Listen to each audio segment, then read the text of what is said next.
hermano, para mí es un gozo, privilegio venir a esta iglesia.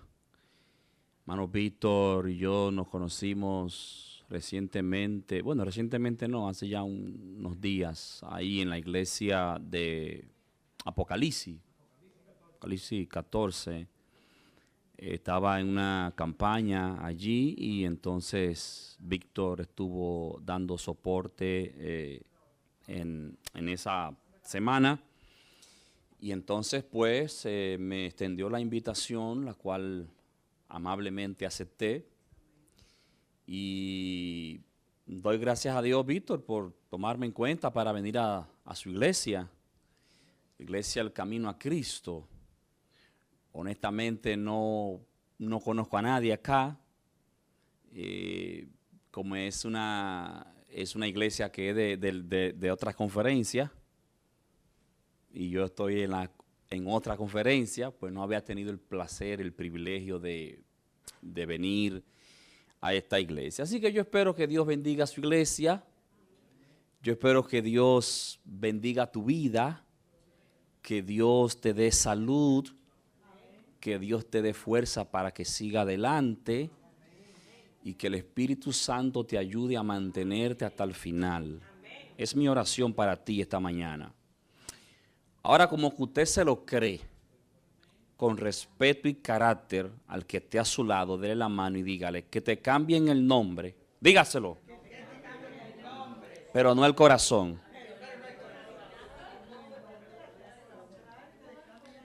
Que te cambien el nombre, pero ¿qué cosa?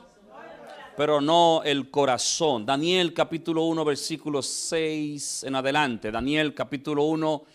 Bueno, debo reconocer y mirar esta iglesia muy bonita y veo que tienen un sistema de transmisión muy activo.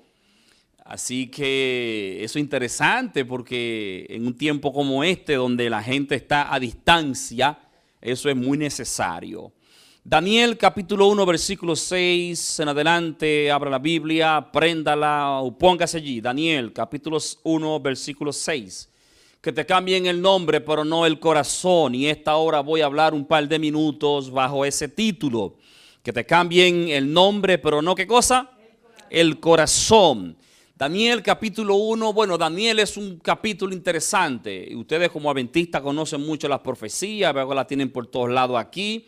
Así que saben muy bien de lo que voy a hablar. El libro de Daniel es interesante porque es un libro que a nosotros nos ubica en el tiempo exacto, preciso y real que estamos viviendo en la historia del mundo. Escúcheme esto. En el mundo teológico existen varias escuelas de interpretación profética.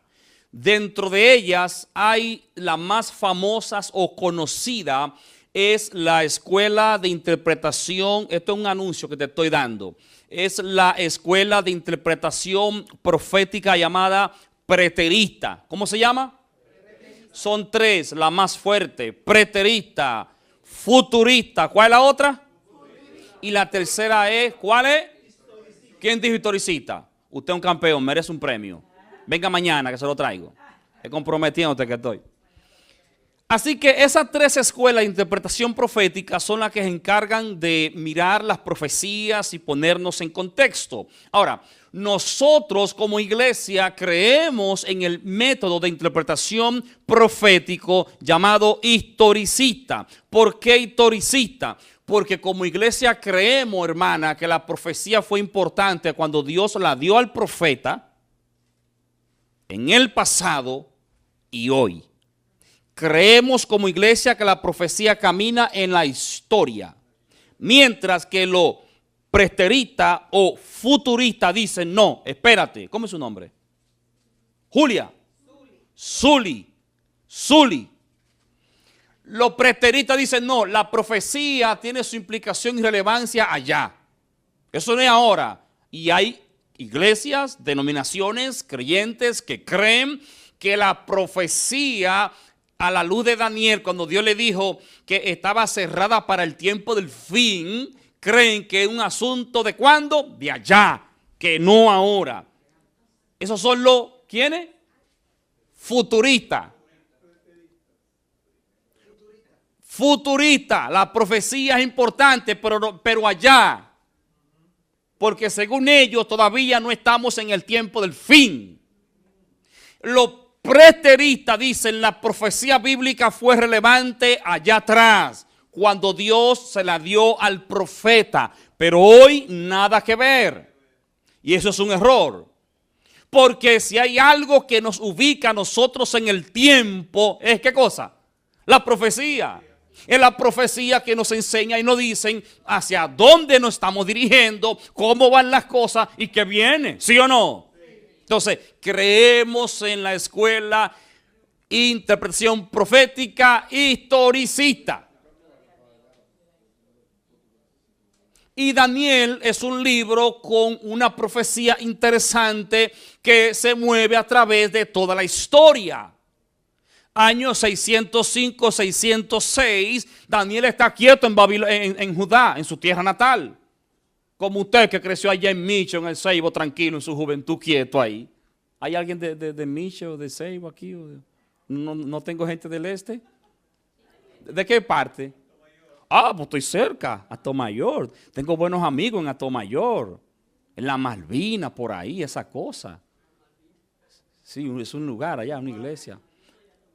Ya, bueno, tengo gente, muy buenos amigos de por ahí.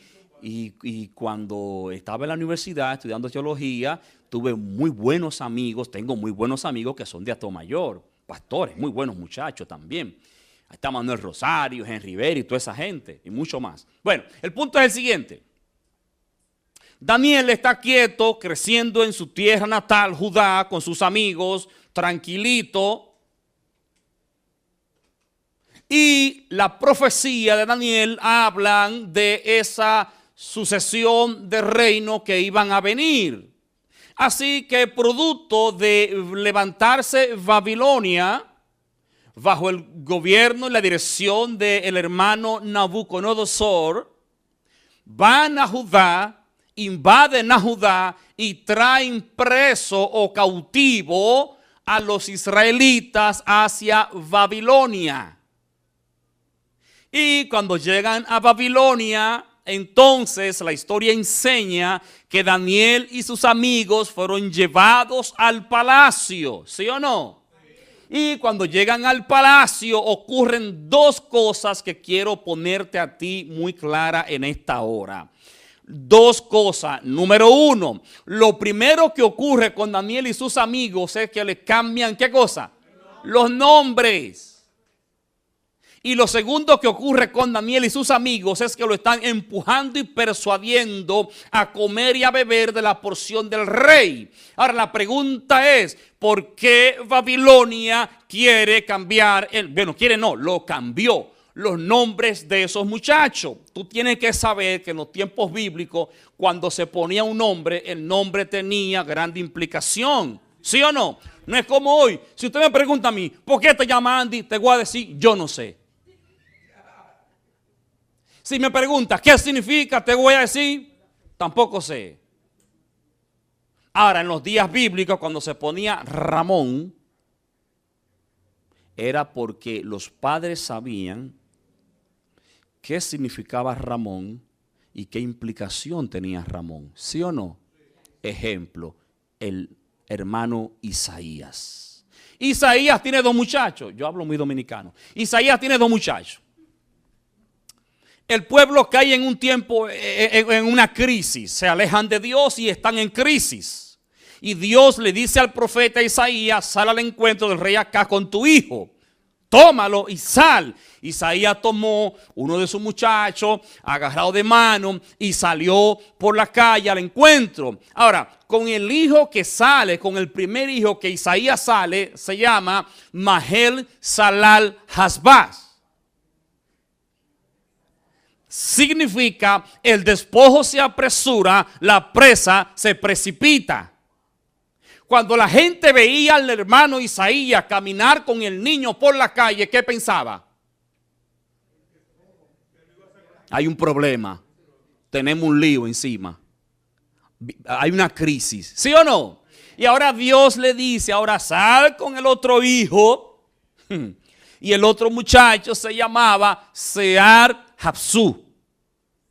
Sear Hapsu significa un remanente volverá. Cuando la gente veía al profeta con los dos muchachos por la calle caminando, en un brazo la gente decía, viene un problema, hay un lío, pero hay un grupo que Dios lo va a cuidar. Ahora, cuando miramos los muchachos, que es lo que nos compete en esta hora, y vemos que tienen nombres y cuando llegan a Babilonia se los cambian, eso tiene un porqué. Tú tienes que saber que todo lo que está en la Biblia está por algo. El apóstol Pablo dijo, porque las cosas que se escribieron antes para nuestra enseñanza, ¿qué cosa? A fin de que por la paciencia, ¿qué cosa? Entonces, cuando miramos los muchachos que tienen sus nombres y se los cambian, es por algo. ¿Por qué les cambian los nombres? Bueno, porque lo que está tratando de hacer el sistema Babilonia al cambiar los nombres de los muchachos es de absorber o desaparecer la fe, el Dios y la cultura de ellos. Porque recuerde, y te lo voy a enseñar ahora, que los nombres de esos jóvenes todos estaban relacionados con el Dios de ellos. Así que si Babilonia se lo cambia, lo que está haciendo es diciéndole, olvídense del Dios de ustedes y ahora el Dios de ustedes es el Dios de nosotros. Segundo intento en desaparecer la fe, el Dios y la cultura de los muchachos. Bueno, cuando dice la Biblia, Daniel 1:8, que Daniel le dijo, yo no quiero eso, no me obliguen a comer y beber la porción del rey. ¿Por qué? Porque Daniel sabía que comer y beber en tierras paganas era más que eso. Comer y beber en los tiempos bíblicos era rendirse a un Dios, era someterse a una cultura, era rendirse ante una fe. Porque la bebida y la comida de los reyes estaba relacionada con sus divinidades y sus dioses. Así que Daniel sabía, porque en casa allá el papá le enseñó que hay alimentos y bebida que usted como convertido no debe participar. Y Daniel sabía eso. Y por eso él dice, no quiero eso, denme otra comida, denme otra bebida. Lo que Daniel está diciendo cuando dice, y Daniel propuso en su corazón no contaminarse, lo que la Biblia está haciendo es diciendo que aún estando cautivo en Babilonia, Daniel decidió mantener su fe firme. Mantener su convicción en su Dios. ¿Y usted? ¿Qué tal cuando toca tomar decisión? ¿Qué hace? ¿Decide mantenerse firme en su fe o usted permite que el sistema le absorba? Para meditar. Porque es bien cierto que todos nosotros en algún momento somos puestos a prueba. Ahora, Daniel en Babilonia pudo haber comido y bebido. Daniel pudo haber dicho en Babilonia, ¿sabes qué? Como estoy lejos de mi esposa, como. Como estoy lejos del anciano, bebo. Como no me ve el pastor, bailo. Como no me ve el hermano iglesia, venga.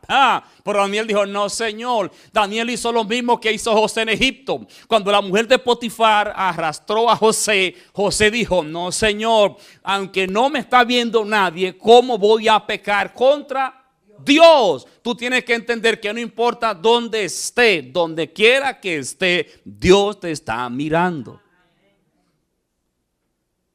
Y hay que entender que el compromiso de vida y de fe espiritual de nosotros no es ni con el pastor, ni con el anciano, ni con el hermano, ni con la esposa, ni el esposo. Es con Dios. Porque si tú no entiendes esa dinámica, cuando no esté el anciano, cuando no esté la esposa, cuando no esté el esposo, tú vas a meter la pata. Yo hablo muy dominicano, te dije. Entonces, cuando yo entiendo lo que entendió José, que mi compromiso espiritual es con Dios, note, José no dice, ¿y cómo voy a pecar contra Faraón? Porque la mujer era de Faraón, no de Dios. Pero él dice, yo no voy a pecar contra Dios. Pero espérate, ¿es mujer de Dios o de Faraón? ¿Usted entiende lo que estoy diciendo? José entendió que el problema no era no iba a ser contra Faraón, sino contra Dios. Y Daniel ahí preso en Babilonia pudo haber dicho, yo estoy un preso. El preso tiene derecho a nada. Usted sabe que no, el preso es preso. Y Daniel, estando preso, dice, no, es que no voy a fallarle a Dios. Pero ¿por qué permite Dios que ocurra eso en Babilonia? Porque usted tiene que entender que no importa dónde sea ni en qué lugar del mundo usted esté, Dios en cualquier lugar del mundo siempre va a tener gente fiel. Y ese ejemplo está allí para que nosotros entendamos que no importa dónde estemos, donde quiera que nosotros estemos, si queremos, con la ayuda de Dios, podemos ser fieles. Están presos en Babilonia y aún en Babilonia fueron fieles. ¿Me doy a entender, hermano? La Biblia dice y enseña que le cambiaron los nombres. Ayúdeme ahora usted. Daniel 1, versículo 6. ¿Quiénes fueron los muchachos, los nombres? ¿Quiénes fueron? Ajá. ¿Ok? Ahora escuche esto, escuche esto. Daniel significa Dios es mi juez. Se lo cambiaron. ¿Cómo le llamaron? A Daniel le pusieron ¿cómo? Belsasar. Belsasar era el principal dios de Babilonia. Escúcheme por favor y entienda lo que estoy diciendo. De Dios es mi juez a Belsasar. Es decir, no tiene nada que ver con el Dios tuyo. Ahora tu Dios es Belsasar. Segundo nombre que aparece, ¿cuál es? El segundo nombre, ¿cuál es? Ananías. Ananías significa gracia de Dios. ¿Qué cosa? Y se lo cambiaron por Sadrach. Sadrach, miren su libro y ahí está. Sadrach termina con AC. Sadrach termina con AC. Y AC era el nombre de Aku. Ese AC era de Aku. Y en Babilonia, Aku era el dios de la luna. Tercer nombre, corramos más rápido para no cansarle mucho. Tercer nombre, ¿cuál es? Misael significa quién como Dios. Y se lo cambiaron por Mesac. AC. Y Mesac significa quién como Aku. ¿Me está siguiendo? De quién como Dios a quién como Aku. El cuarto nombre y el último, ¿cuál es? Azarías significa Jehová ha ayudado. Y se lo cambiaron por. Y en Babilonia, Abednego era el dios de la sabiduría. En otra palabra, Azarías, quien te ha ayudado no es Jehová, es Abednego, que es el Dios que te da sabiduría. ¡Wow! ¡Qué barbaridad! Lo que está pasando ahí, señores, es una suplantación o un cambio drástico, radical de la vida de esos muchachos que crecieron escuchando, creyendo y adorando al Dios verdadero, a desaparecerle todo eso para que entren en un nuevo sistema de adoración y su fe desapareciera. Lo que está pasando hoy es la historia repitiéndose. Lo que está pasando hoy es que nosotros tenemos un sistema en contra, que escúcheme bien, hay momentos que parece que es el mejor sistema del mundo. Y nos maravillamos, nosotros que venimos de esos países miserables, de pasar trabajo y hambre y escasez, y llegamos a este sistema y ahora vemos un sistema que da comida, que da tantas cosas, y uno dice, wow.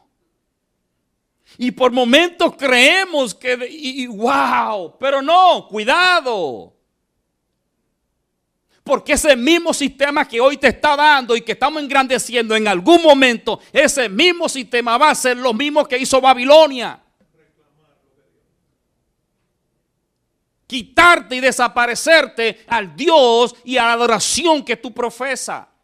Y ponerte otro sistema de adoración. Usted sabe, no se haga, que ahí viene la ley dominical. ¿Me doy a entender? Ahí viene, pero usted lo sabe, en cualquier momento No nos asustemos ni nos desesperemos, pero en algún momento viene. Porque la profecía que lo enseña y eso no falla.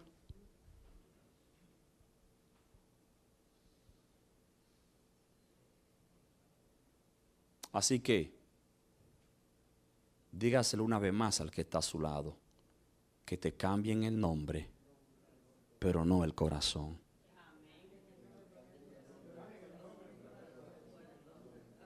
Nos podrán cambiar el nombre, pero que nada nos cambie el corazón. Que nuestros corazones siempre estén dispuestos para Dios. Independientemente de la implicación que pueda tener. Porque tener un corazón dedicado a Dios siempre ha tenido y tendrá implicaciones. Implicaciones que van a demandar, que muchas veces va a tener que caminar y correr en contra de los que tú quieres y amas. Porque no siempre los que tú quieres y amas están de acuerdo con lo que tú crees. Implicación donde a veces vamos a tener que caminar y correr contra la gran mayoría. Porque no siempre la mayoría estará de acuerdo contigo. Porque no siempre la mayoría tendrá la razón. E incluso, penosamente, la mayoría, en el término espiritual, la mayoría estará en contra de nosotros. Y entonces dedicar el corazón a Dios va a implicar que nosotros estemos dispuestos a caminar y a marchar contra esa gran mayoría. Que va a decir una cosa y solo unos poquitos diremos otra cosa. Y eso no es fácil, porque a nosotros como seres humanos nos gusta caminar con la mayoría. ¿Tú sabes por qué se pegan la moda? ¿Tú sabes por qué se pegan las canciones? ¿Por qué se pegan las modas? Las modas se pegan porque viene un loco que nadie sabe quién es y aparece con el pantalón en el suelo. ¿Y qué pasa? Ahí anda todo el reguero, el loco atrás de ese otro loco que nadie sabe por qué lo usa ahí, pero sencillamente todo el mundo lo usa. Pero nadie sabe la implicación que tiene, por qué él lo hace, ni a nadie le importa, pero lo usan. Y entonces van viendo y cuando viene a ver, anda todo el mundo con el pantalón en el suelo. La moda, las canciones. Porque aquel que es famoso tiró una canción, entonces la gente la agarra y todo el mundo y ahí. Porque no es fácil caminar contra la multitud, contra la mayoría. Porque caminar contra la mayoría a veces va a parecer que tú estás loco. Porque es más fácil caminar. La gente camina con la multitud y la mayoría justamente para que la gente entienda que tú no estás fuera de lugar. Y que tú estás actualizado. Y que tú estás en la moda. Y que tú estás en el tiempo. Por eso nosotros caminamos la mayoría de veces con la mayoría para que no nos vean como extraterrestres. Pero ve acá. Todo el mundo anda con la falda larga y esta anda con la falda corta. ¿Qué prefiere la gente? Todo el mundo con falda larga. Pero ve acá, ¿y por qué se pone esto? Cuando lo que se está poniendo la gente ahora es esto. ¿Qué hace? Me pongo eso para que también vea que yo estoy en la moda. ¿Me doy a entender, hermano? Por eso se pegan las modas, por eso se pegan las canciones. Pero tener un corazón dispuesto para Dios va a implicar a veces que nosotros caminemos contra la mayoría. Contra la multitud. Y eso no es fácil. Porque es nadar contra la corriente. Y yo no sé si le ha tocado, pero nadar contra la corriente no es fácil.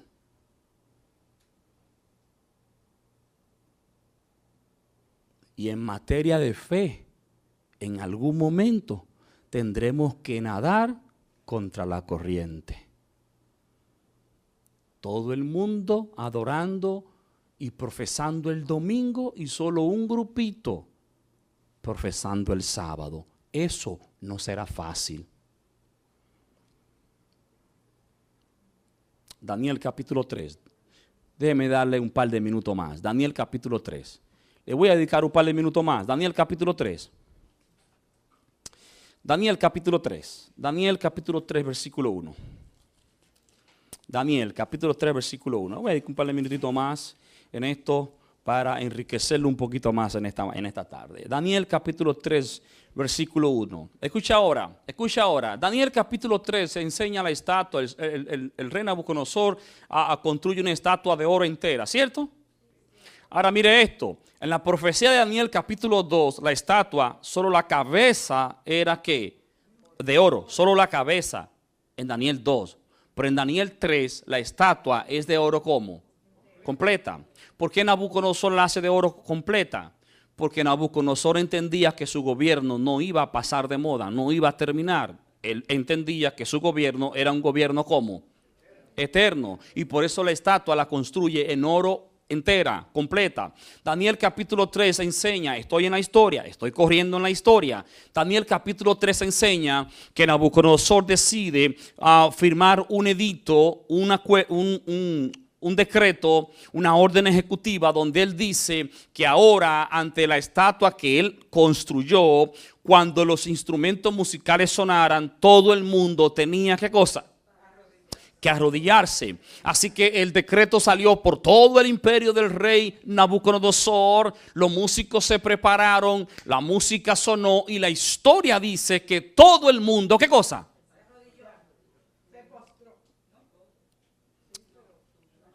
Menos.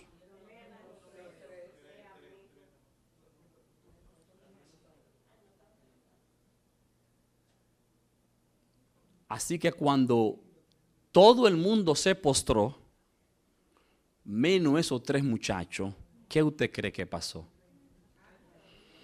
Apareció un lengua larga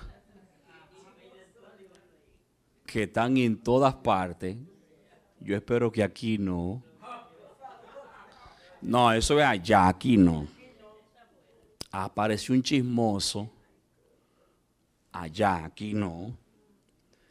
Que salió corriendo y se levantó corriendo pan de Nabucodonosor y llegó donde Nabucodonosor y dijo: ven a ver, Nabucodonosor, lo que está pasando. ¿Y qué está pasando, muchacho? ¿Cuál es tu apuro? ¿Cuál es tu afán? Oh, que los jóvenes que tú has privilegiado, que tú has beneficiado, que tienes contigo en el palacio, la música sonó y ellos, ¿qué cosa?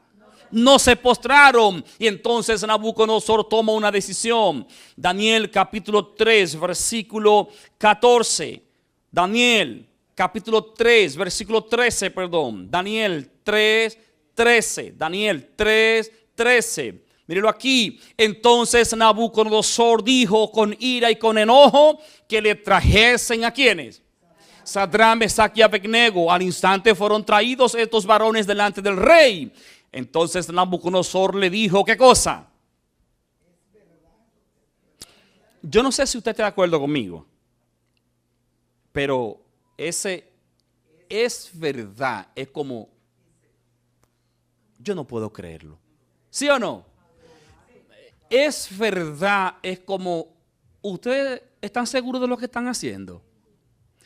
Es verdad, díganme si fue que ustedes no entendieron. Es verdad, es como quien dice, ¿ustedes saben lo que eso significa? Es verdad, es como quien dice, ¿ustedes saben lo que viene? Y Nabucodonosor dice, es verdad que ha sonado la música y que ustedes no se postraron. Y entonces la historia corre y enseña y dice que los muchachos le dijeron, mira, Nabucodonosor, lo que nosotros te estamos diciendo al no postrarnos es lo siguiente: que independientemente de lo que tú quieras hacer o no quieras hacer, simplemente nosotros no vamos a adorar la estatua. Y entiende Nabucodonosor que nuestro Dios es poderoso para salvarnos, y aunque Él no nos salve, ay mi madre, no vamos a adorar la estatua. Y cuando ellos dicen, aunque Dios no nos salve, lo que están diciendo es, aunque tú nos mates, ay mi madre, qué bendita fe.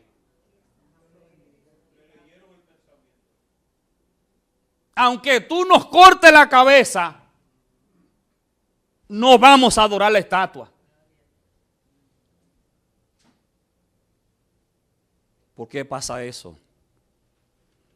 Porque Dios está asegurándose de que nosotros aquí ahora entendamos que ante cualquier amenaza, independientemente de dónde sea y de lo que cueste, si usted quiere, con la ayuda de Dios, puede ser fiel. Y entonces Nabucodonosor, lleno de ira y arrogancia, le dice a los muchachos en el versículo 14, versículo 15, le dice: vayan de nuevo, arréglense, porque la música va a sonar. Y le dice en el versículo 15: porque si no la adoráis, en la misma hora seréis echados en medio de un horno que de fuego ardiente. Y pregunta a Nabucodonosor y dice: ¿y qué Dios será el que os libre de mis manos? Lo que Nabucodonosor está preguntando o diciendo es: ¿sabe qué cosa? No hay nadie que lo pueda salvar de mí. Lo que Nabucodonosor está diciendo es: solamente yo tengo poder para salvar. Lo que Nabucodonosor está haciendo es diciendo: nadie va a poder librarlo a ustedes de mi mano. No se olvide de eso. ¿Y qué Dios será el que os libre de mis manos? Así que Nabucodonosor despachó a los muchachos. Se fueron. La música sonó de nuevo. Todo el mundo, ¿qué cosa? Menos los muchachos. Y como la orden fue muy clara en esta ocasión, la Biblia dice que el horno de fuego lo calentaron ¿cuántas veces? 7 veces más. Y la historia dice que a los jóvenes hebreos, unos hombres vigorosos, es decir, fuertes, lo agarraron y lo amarraron. ¿Y qué hicieron?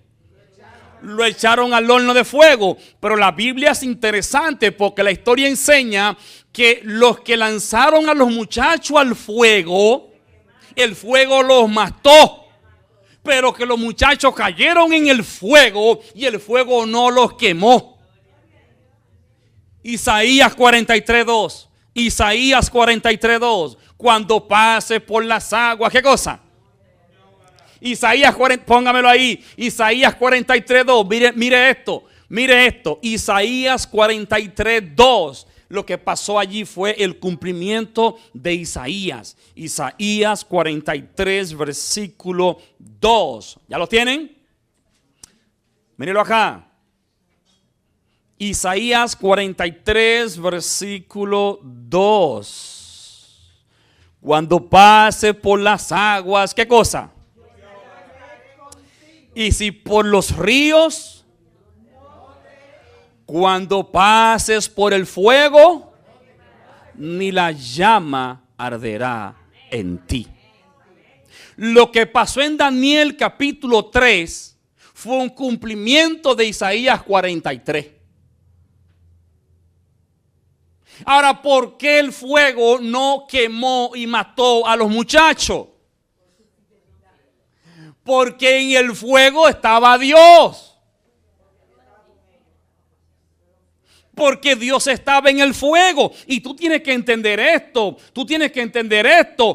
Por favor, deja de quejarte, deja de estar culpando gente, deja de estar señalando gente y vive tu proceso tranquilo en silencio y oración con Dios.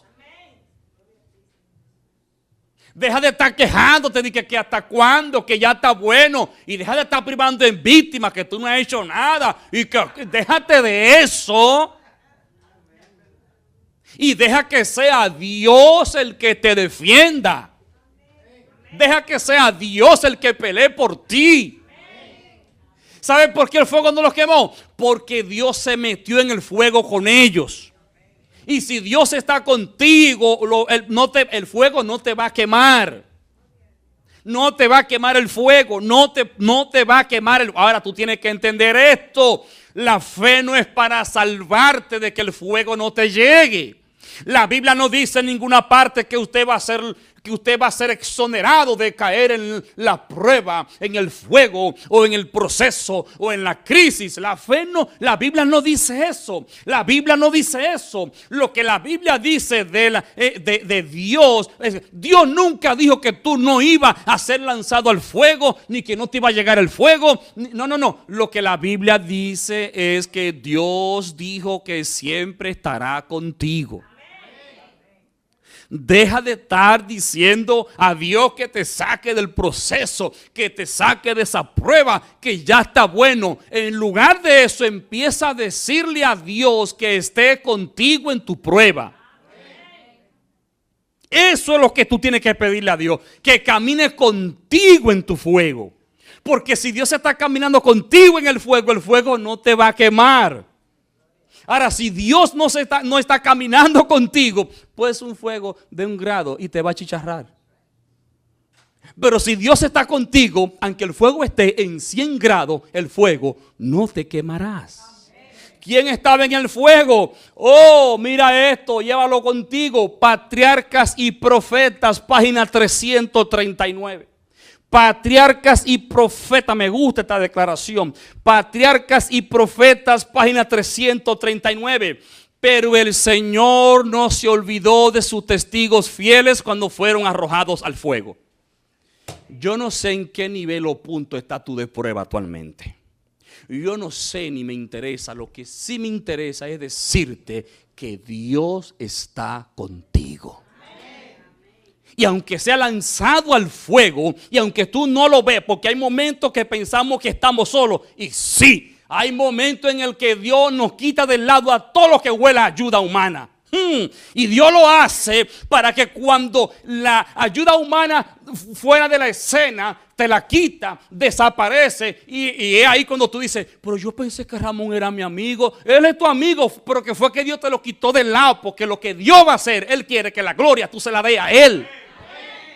Hay momentos que Dios te quita de lado hasta la mujer. Y tú dices, wow, ¿dónde está? Se fue. Pero acuérdese, dejó. Hay momentos que Dios nos quita de la escena y del lado a todo lo que huele a ayuda humana. Porque Dios no quiere que se meta a nadie. Porque Dios quiere, tú tienes que aprender a entender a Dios. Porque hay momentos y pruebas y crisis que Dios te saca a todo el mundo del lado. Y te cierra toda la puerta. Y tú dices, ya estoy atrincherado, ya aquí me van a matar, no hay salida. No, hay salida. Lo que pasa es que Dios quiere que tú entiendas que tú dependes de Él. No del amigo que te va a ayudar. No del jefe de trabajo. No del primo. No, de que a qué me va a dar una ayuda. ¿Que ayuda de qué? Dios te la va a quitar. Porque Dios quiere que entienda eso.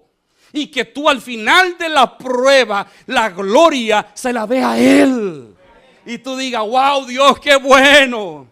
Me salvaste de esto. Restauraste mi familia. Arreglaste mi matrimonio. Trajiste de vuelta a mi hijo a la fe. Me devolviste la salud. Me mandaste los papeles de migración. Me llegó la residencia. Y la gloria tú se la vas a dar a Él. Dios, aunque usted no lo vea o lo sienta, nunca se olvidará de usted. Y aunque hay momentos que parece que se ha olvidado, que ha desaparecido, Él sigue ahí.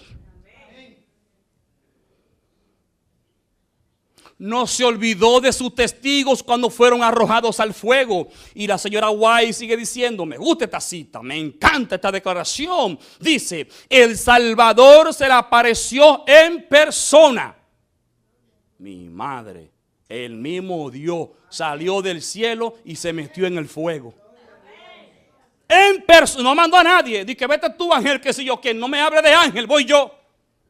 El mismo Dios se apareció y se metió en el fuego.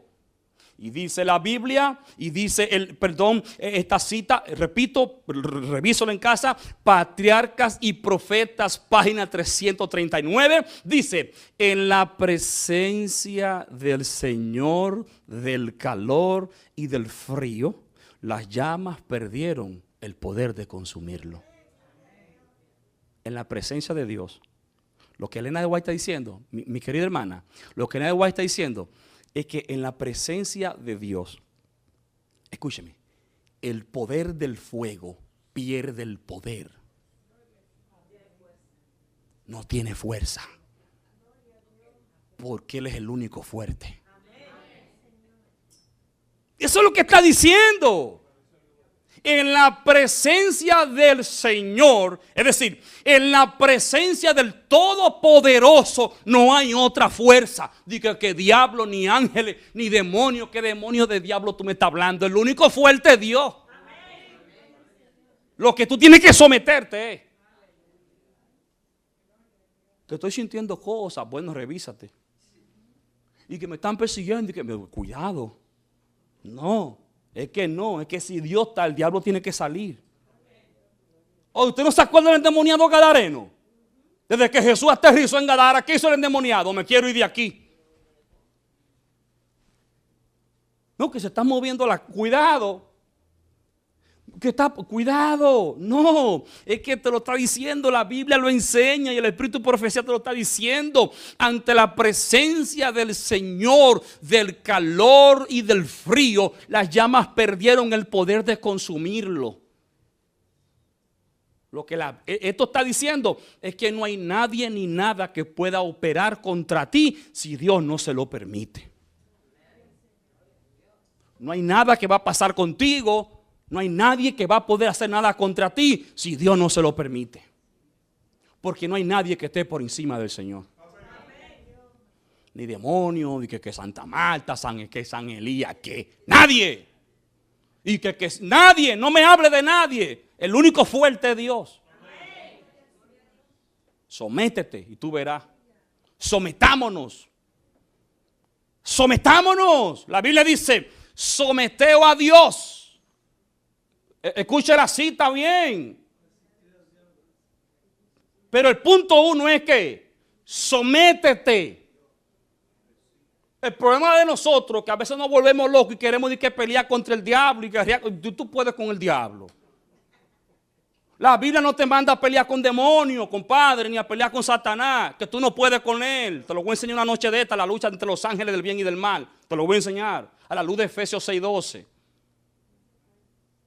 Tú no puedes, yo no puedo. Y por eso, como Dios lo sabe, lo que la Biblia dice, y Dios me dice a mí: Andy, sométete. No es que vaya a pelear, sométete. Y si te somete, Él va a correr.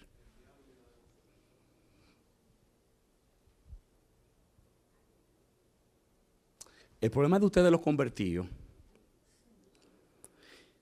es que a ustedes les gusta más el resultado que el proceso.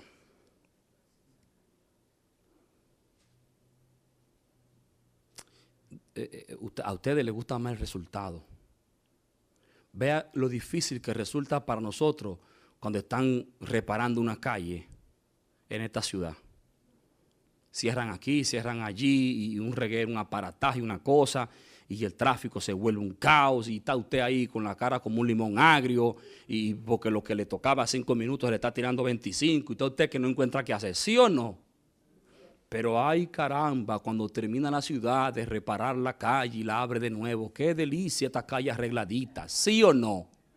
Porque nos gusta más el resultado que el proceso. Tú sabes lo incómodo que es cuando tú estás dentro de una casa y tú tienes que remodelar, viviendo ahí, y pintar y reparar. Es una incomodidad terrible, y el polvo, el sucio, el reguero y qué sé yo cuánto. Pero cuando eso termina, que esa casita está arregladita, ¿qué hacemos nosotros?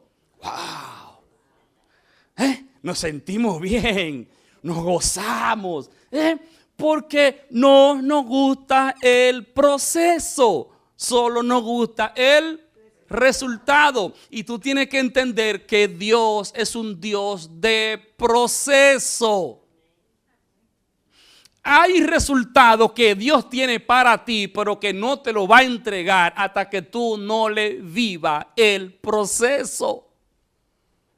No le pida a Dios que te saque del proceso, no, solo dile a Él que camine contigo en tu proceso. Dile a Dios que como con los jóvenes hebreos, se te aparezca en persona y camine contigo.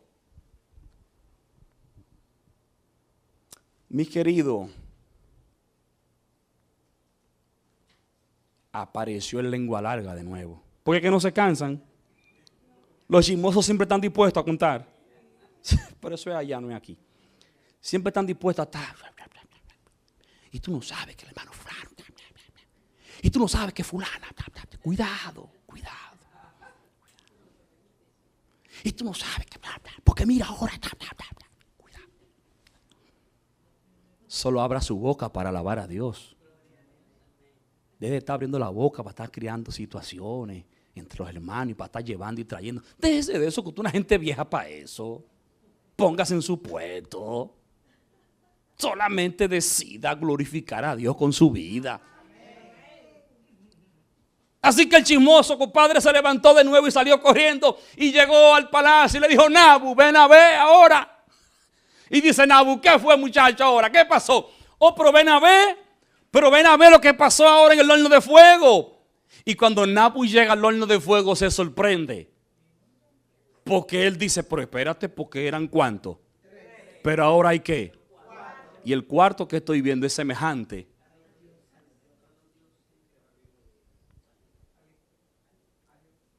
Y entonces, el que había dicho en Daniel 3, versículo 14, versículo 15, el que había dicho, te dije que no te olvidara, aquí está, el que había dicho en Daniel 3, versículo 15, y que Dios será el que os libre de mis manos. Eso lo dijo Nabu, lleno de arrogancia. Solamente yo. Ajá. Cuando llegó al horno y vio al cuarto hombre, mira lo que dijo. Daniel capítulo 3, versículo 29. Daniel capítulo 3, 29. Por lo tanto, ¿qué cosa? Daniel 3, 29. Por lo tanto, ¿qué cosa? Que todo pueblo, nación o lengua, ¿qué? Que diga blasfemia. Sea, ¿qué cosa? Ay, ay, ay, por cuanto que.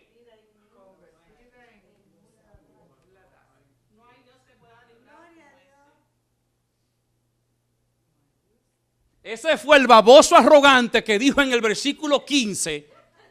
¿Y qué Dios lo va a poder salvar a ustedes, mi mano? Ahora dice en este versículo: por cuanto no hay Dios que pueda salvar como este. Lo que está haciendo el arrogante ahora en este versículo es reconociendo que el verdadero Dios era el Dios de esos muchachos.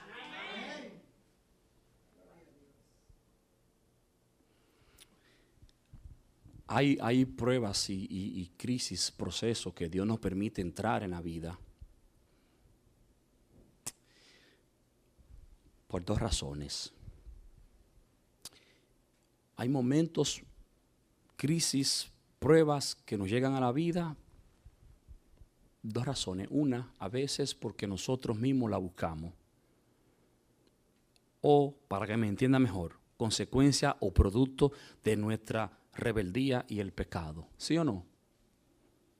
Una. Dos, hay pruebas, crisis o procesos en la vida que es el mismo Dios que te mete. Te lo voy a decir de nuevo porque yo quiero que tú me entiendas esto bien, pues ya yo voy a aterrizar aquí. Hay crisis, procesos o pruebas en nuestra vida que Dios la permite y nos llegan por dos razones. Uno, producto, resultado a veces de mi pecado, el resultado de mi pecado, de mi rebeldía, de mi cabezadura, de mi locura. Dios permite que me llegue porque ese es el resultado. Porque la paga del pecado es, o sea, lo que tú haces tiene un resultado. Escúchame bien. Pero hay otro proceso que Dios es el que lo permite y Él es el que te mete. Lo que estoy diciendo con esto es que no necesariamente siempre el que esté viviendo una mala temporada en su vida, no necesariamente es porque haya cometido un pecado. Porque nosotros somos especialistas. Ramón, está mal, que se revise. Juanita, ay mi madre, no sale de una. Bueno. Lo que había, ¿y quién te ha dicho a ti que es porque esa mujer está en algún pecado? Es probable que sea porque Dios lo permitió. Pero por favor, ¿cuál fue el pecado de Job? ¿Usted está entendiendo lo que estoy diciendo? No cometió ningún pecado y Dios permitió que el muchacho entrara en un momento difícil. Hay momentos en el que es el mismo Dios que te lleva y lo permite y te... Ay, mi madre, ¿por qué Dios lo hace así? Para Él glorificarse.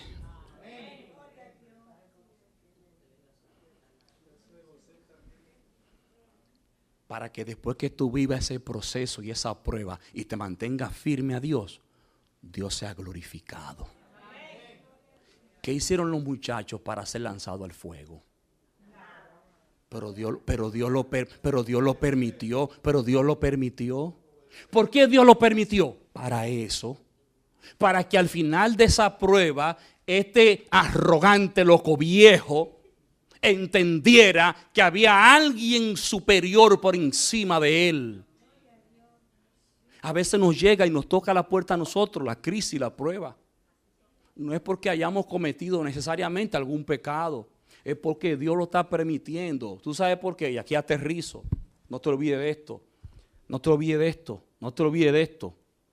Tu vida probablemente, no te olvides, tu vida probablemente sea la única Biblia que mucha gente llegará a leer. Te lo voy a decir de nuevo. Eso, no soy yo que lo digo. Yo estoy repitiendo una frase que escribió un gran pastor de nosotros en un libro titulado Se busca un buen pastor. En ese libro el pastor Arias escribió: tu vida probablemente será la única Biblia que algunos llegarán a leer. Hay vecinos tuyos en ese building que tú vives, que aunque tú le ofrezcas $1 millón no va a venir a la iglesia, pero está 24/7 vigilándote. Hay familiares tuyos que aunque tú le ofrezcas el cielo, no van a venir a la iglesia contigo. No van a venir porque no les interesa. Pero desde que tú haces algo raro dicen, ¿y eso que convertía? Tan pendiente. El jefe de trabajo, el compañero de trabajo, tú lo invitas, le dice, sí, yo voy, y nunca llega, pero está pendiente. ¿Y sabes qué es lo fuerte? Que los impíos, los inconversos, saben perfectamente lo que los convertidos deben y no deben hacer, aunque ellos no lo hagan. Pero ellos saben y esperan que tú tienes que hacer lo correcto. Y cuando tú no lo haces, como ellos saben, de una vez, ¡pum! Por eso, tu vida posiblemente va a ser la única Biblia que ese hijo o esa hija o ese esposo o esa esposa o ese vecino o compañero de trabajo va a leer. Yo le pido a Dios con todo mi corazón que cuando lean nuestra Biblia encuentren un mensaje que lo impacte para salvación. Esos muchachos, Nabucodonosor fue impactado por la vida de ellos. Y por la vida de esos muchachos, Nabucodonosor dice, el único Dios es el Dios de ustedes.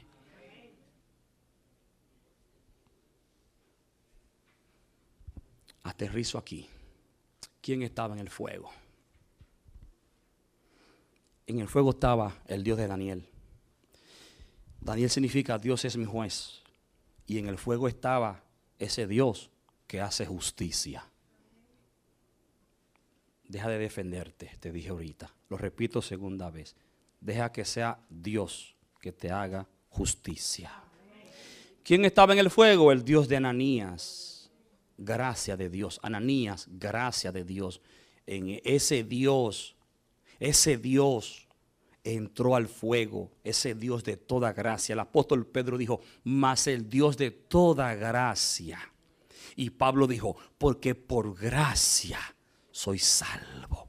En el fuego estaba ese Dios que cuando estamos perdidos está dispuesto a salvarnos. ¿Quién estaba en el fuego? El Dios de Misael. ¿Quién como Dios? Nadie. Porque Dios es el único que cuando todo el mundo sale corriendo, solo Él se queda contigo. Nadie como Él. ¿Quién estaba en el fuego? El Dios de Azarías. Jehová ha ayudado, sí. Porque cuando se nos niega toda ayuda humana, el único que está dispuesto a ayudarnos todo el tiempo es Jehová. Así que escúcheme bien. El que entró en el fuego fue Dios. Y Dios tenía en él la implicación de los 4 nombres hebreos. Póngase de pie. Dígale al que esté a su lado que te cambien el corazón, pero no el nombre. Dígaselo como usted se lo cree, hombre. Te cambien el nombre, pero no el corazón. Te cambien el nombre, pero no el corazón.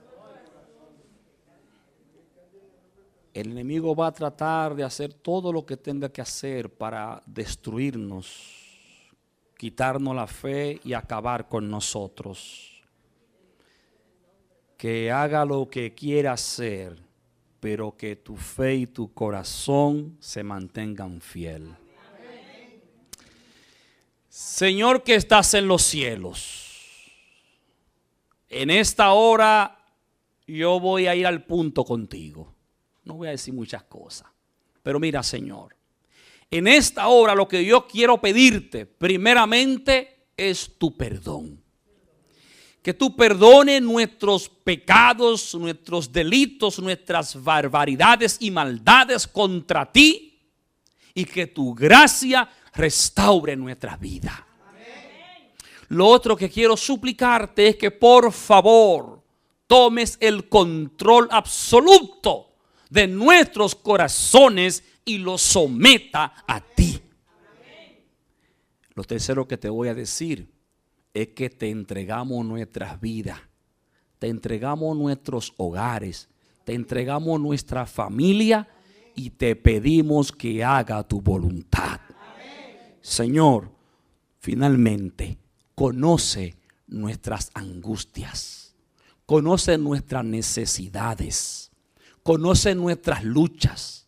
Tú conoces nuestras debilidades y defectos.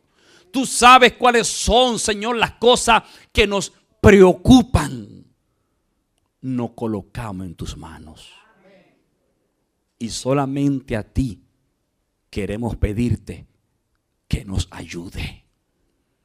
Y Señor, ayúdanos a vivir el proceso fielmente contigo hasta esperar y ver el gran resultado. Así que no nos desampare. Y así como apareciste en la vida de esos jóvenes en persona, nosotros también necesitamos que camine con nosotros. Tómanos para ti y guárdanos del mal. En el nombre de Jesús. Dígale al que está a su lado que te cambien el nombre pero no el corazón.